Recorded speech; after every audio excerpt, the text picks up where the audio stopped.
Okay. Right. Hi, Gail, Stephen. Hi. Right, go. Okay. Hi, guys. Today I'm going to talk about mind maps. What do we do with mind maps? What is a mind map? Okay. That's what I'm going to try and explain you, show you, and I'm going to try to get you accept the tool that over 250 million people already use on this planet. I'm not sure about other planets. Let me tell you a little story before I go on with the mind map. In high school, I had this friend of mine. Every time during the exam, he was drawing little flowers and little men with 3 legs and 5 hands and little monsters, just close to, just near to his answers.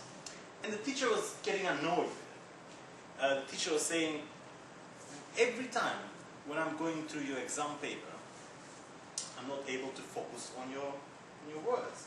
I'm always looking at these beautiful images that you're doing. The images were really, really beautiful. But somehow I felt that his effort to do the exam paper and to draw little images was not appreciated by the lecturers. And this is 1996, I mean not that long time ago. To bring it to today's day, we all have problems. We all look for solutions for those problems we have. We face on a daily basis with different number of challenges that we want to find the answers to. And we use our brain to do that. We have to understand how our brain works before we unlock the full potential. And we're going to start with I'm going to show you a mind map. I'm going to show you an overview of a mind map.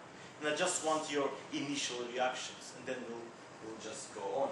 So the first part, we are going to talk about what is a mind map, the uses of a mind map, and then later on we'll conclude by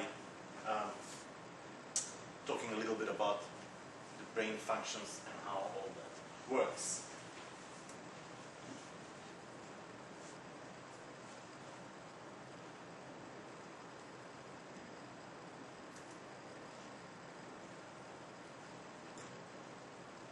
You can think during the silence. You're allowed to think.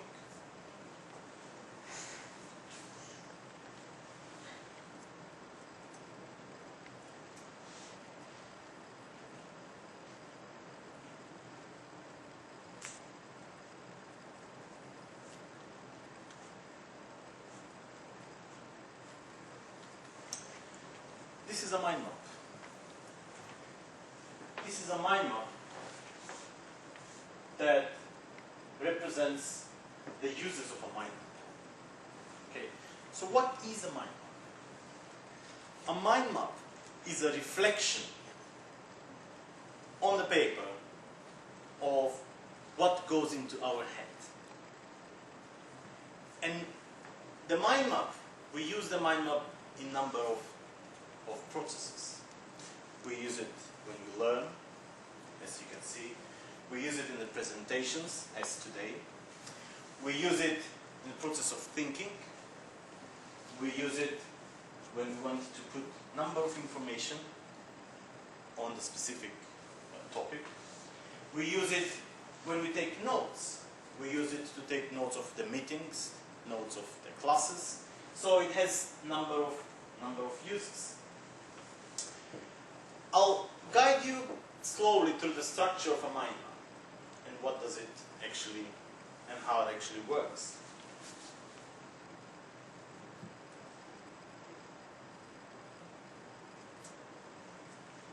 Okay, the brain, according to many scientists and many researchers, the brain, when you think, when you are going through a thinking process, the brain starts from a central image, from a central point, and then radiates into different directions.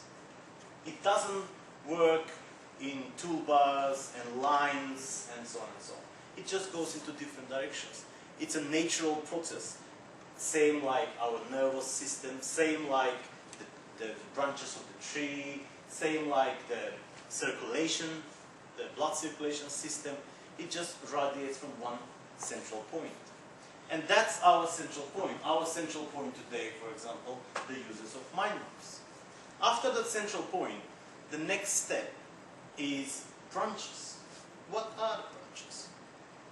Branches are reflection of your thoughts, reflection of the ideas that you have, reflection of the associations that you have with this central image or central topic.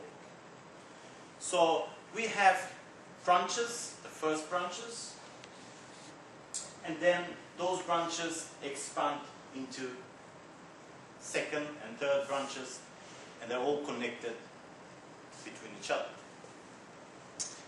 So in this case we have information, which is our main branch, and absorbing, research, analysis, and understanding, which are the second branch. And these words are closely associated with information. Our brain works on the basis of association. If there is no association, there is no memory. If there is no memory, there is no learning. If there is no learning, properly before that, there is no thinking. Okay? And that's why we say mind maps are the Swiss pocket knife of our brain. And that's one of the associations that is used with mind maps. And you can see that one more time, how does it work.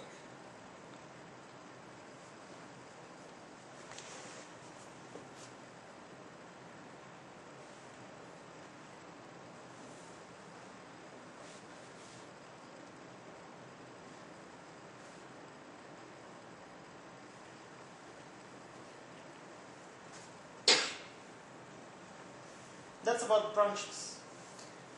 The next thing is color. Whenever we take notes, we always use black and white.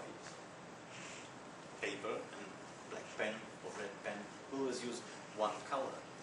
And our brain is not used to only one color.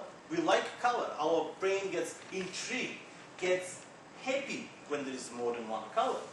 So why we are not using more than one color? Why we are using only black?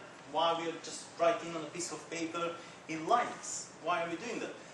And it's already proven that's boring to us. If the color is same, means similar, that's equal to boring. And it comes from monotones, one color. But monotones, what does it mean? Monotonous. What is the synonym for monotonous? Boring. Okay? So the use of color is something that is going to make our brain work more efficiently, remember more efficiently, keep in the memory more efficiently. The next part of the structure of mind maps are keywords. As you can see, we have the keywords on the main branches.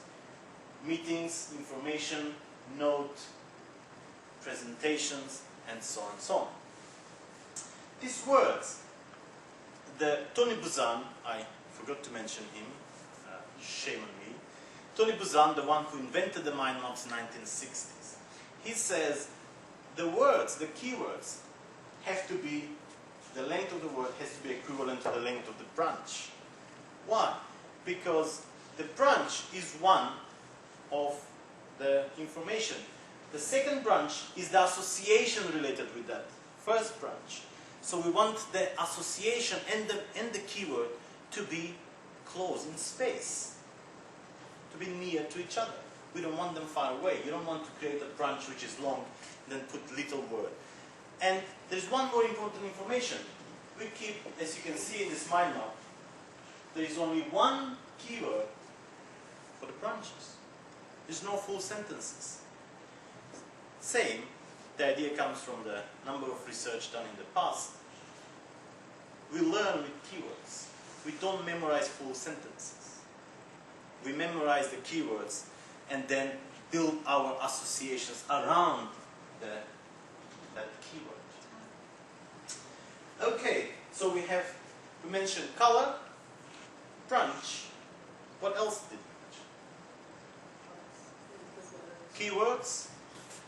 What else?